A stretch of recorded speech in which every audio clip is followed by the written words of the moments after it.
The real estate market is always changing, and you're all aware it has changed significantly over the past 6 months. Earlier this year, before the interest rates spiked, my real estate buying and selling advice was much different than it is right now. So you have to subscribe and hit the little bell so that you are notified each time I make a market update video, because the market is constantly changing. And as such, my advice is constantly changing in order to provide the best practices for buying and selling homes in the current market. You can't watch my videos from 6 months or a year ago on the market conditions and use that advice. You must use the latest and greatest advice. I'm a licensed realtor in both Oregon and Washington, and again, focusing on the Portland and Vancouver greater areas. All of my contact information is below each video in the Show More section.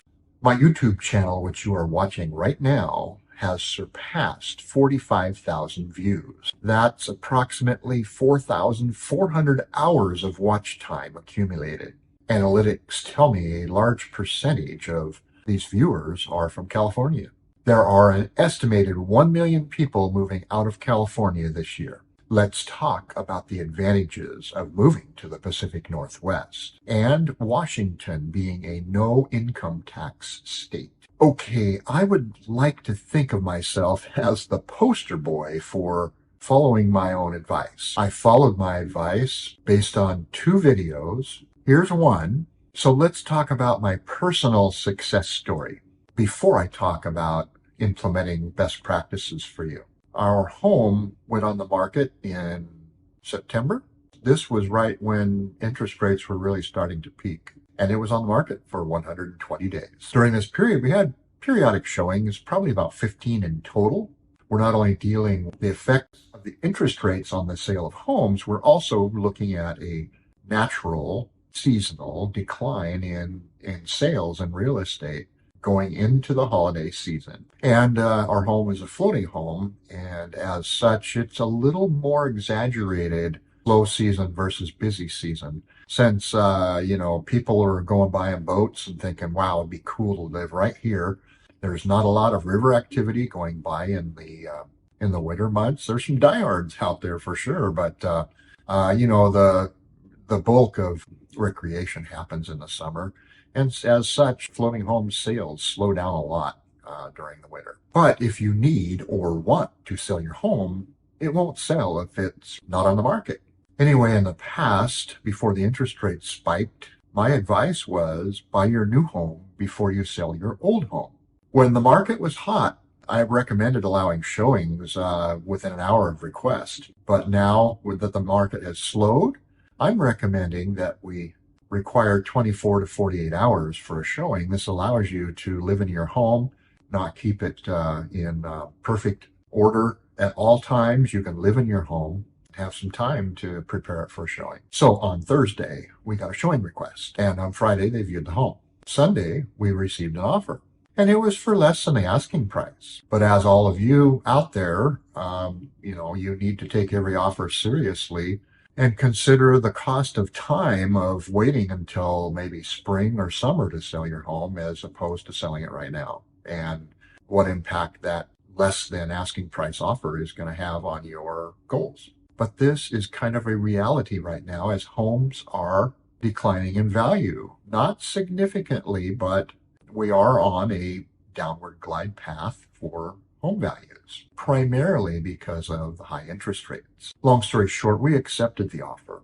But remember, all the other homes that you're going to buy are on the same glide path of downward value. And so you get a little less for the home you're selling, and you pay a little less for the home that you're buying. So after accepting the offer on Sunday, we made an offer on another home, and that was in contract on Monday. So within 24 hours of getting an offer on our home, we were in contract on our next home. And this is almost unheard of, especially considering the market that we have exited when it was multiple offers, tens of thousands over asking price, and having to make 10 offers before you have one accepted. No, this was our first offer we made on a home, and it was accepted. And in today's market, that is not unusual. So in 30 short days, the offer on our existing home was for a 30-day close, and so we are moving within 30 short days. We are excited for a change in lifestyle. As I talked in this video about reducing your expenses for retirement, we're moving from a floating home to a home on 5 acres in Southwest Washington, where we will have no income tax, and we will be reducing our occupancy costs by 50%. Currently, our occupancy costs are $1,800 a month, and our new occupancy costs will be $900 a month. And I desire to help as many people as possible make this kind of transition, either for retirement or change of lifestyle or whatever the reason is you need or want to move.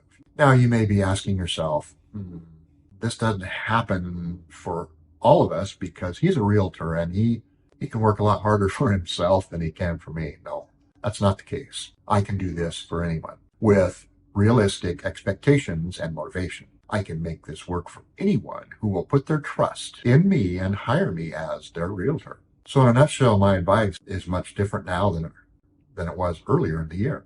Back then, money was cheap and it was hard to get a home into contract. Now, money is expensive and it is easy to get a home into contract. This changes the dynamic from buy your existing home before you sell your old one. So today, January 2023, my current advice is for most people, and there are exceptions, there are people who can tolerate the higher interest rates for a period of time. As we know, you marry the home and you date the rate. Rates will come down at some point. But for most of us, we need to get an offer on our existing home before we buy our new one. And that's exactly what I'm doing. We are going to close early in the day on our departing home and later in the day at our new home. So in a nutshell, get your departing home on the market, adjust your expectation. Your home's not going to sell in a few days or a week. Well, it still happens occasionally, but you should not expect that. And we're back to what I would consider a normal real estate market. The sell in a day or a week was an abnormal market. We are now in a market where it's going to take possibly months to sell your home. You will need to be more patient. Continue working on your home to improve it while it's on the market. Do not fill out your seller's disclosure statement. You will check things off that will no longer need to be on that disclosure statement, such as we replaced 3 windows that the seals had failed in. If we filled it out as soon as the home hit the market, we would have said, yeah, we have windows that are failed. But now we don't have to say that because we don't. So anyway, address defects that you're aware of during the time your home's on the market. Painting, a leaky faucet, failed window seals, improve the curb appeal of your home, and things that will provide for better offers with fewer repair requests. On a side note, it's not a bad idea to get a whole home inspection for $400 to $500, a pre-sale inspection, so that you are aware of everything that potentially is going to come up in the buyer's inspection. This gives you a checklist to address during the time the home's on the market. Schedule showings 24 to 48 hours out. You can live in your home and not feel like you're living in a bubble. Can't leave a glass on the counter or dirty socks on the floor. You can live, and 24 hours generally, most people can spiff their places up and have it show ready. It's going to reduce the stress a lot of having your home on the market for a longer period of time. Continually evaluate the market and adjust your home value. We took a $40,000 price reduction based on our original listing price in September. We took this reduction in December. This is a slower time of year. Market had compressed and we were motivated to sell. But again, the good news is other home values are going down probably at about the same rate that yours is. So you're really not losing anything. Now for the buying strategy, what can we do to be ready to flip the switch when you get an offer on your existing home? Even before you put your home on the market, we need to make sure that your expectations of what you're going to get out of your home are realistic, and I can help you with that. This enables us to be realistic about the money you're going to have to buy your new home. What are your goals? Are you going to use what equity you have in your home and get a small mortgage or a partial mortgage to buy your new home, ? Or are you going to come away with enough cash to buy your new home?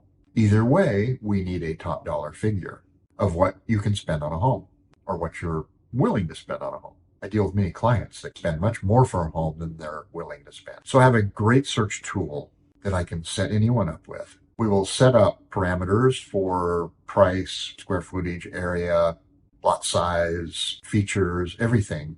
And then anytime there's a new listing or a home goes off the market, they're either added or subtracted from your report. And you're going to look at these listings and you say, yeah, you know, my budget's 600,000 and I could live with quite a few of these. Well, the reality is we need to look at them and make sure that at 600,000 that the reality of seeing them in person matches your expectations as well. And ideally, there's more than one home on that list, because when there's one and it's gone, you're done. And so really, I'd like to see 3 to 5 homes on this list that you would be pleased with making an offer on. So after we've looked at a few homes, we've verified your budget is to satisfy your needs and desires. We continue looking at the homes on the market while we are waiting for your home to sell.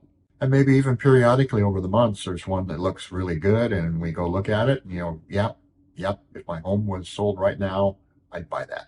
And then bam, you get an offer on your home that you're willing to accept. Having your home in contract does not place you in a bumpable position. Bumpable means you make an offer on a home, but you're not even in contract on your existing home yet. Sometimes sellers will accept those offers as bumpable, and a bumpable offer usually means in 72 hours, if we get another offer, you're going to have to remove the contingency or you're going to be out.